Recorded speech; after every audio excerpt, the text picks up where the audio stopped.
I remember having a really bizarre challenge when I owned a restaurant. We had a really strange signage problem because we were on a weird, like, 5 cross instead of a regular 4 cross. Uh-huh. And we were trying to figure out, like, how can we get signage put up at an angle that, because we were missing a huge amount of the audience that was just drive by, Yeah. because they literally couldn't see us because of the angle that they entered at.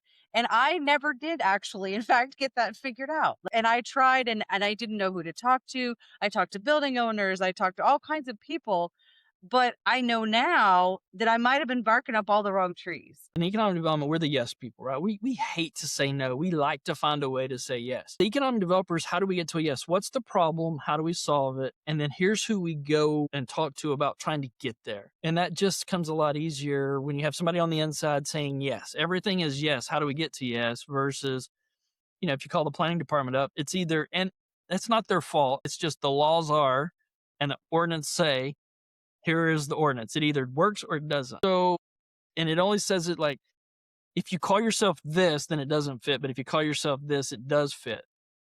They only answer the question of, you said this, it doesn't fit. So I'm like, what if we say it this way?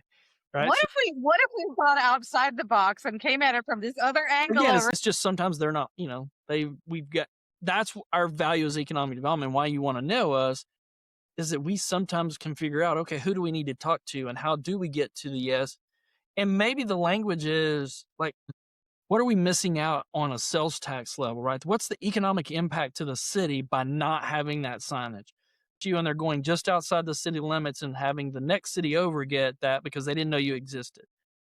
So then you start to talk a language that matters to the city, right? Like that's our way of creating revenue to the city is sales tax and property tax. So anyway, it's about knowing that's the language, right? If you just go in and say we want more business and nobody's seeing us, Yeah. that doesn't move And the I needle. just was too inexperienced and didn't have anybody in my life, honestly, that had ever run a business or been in this world in any way to be like, "Hey, you're barking up the wrong tree."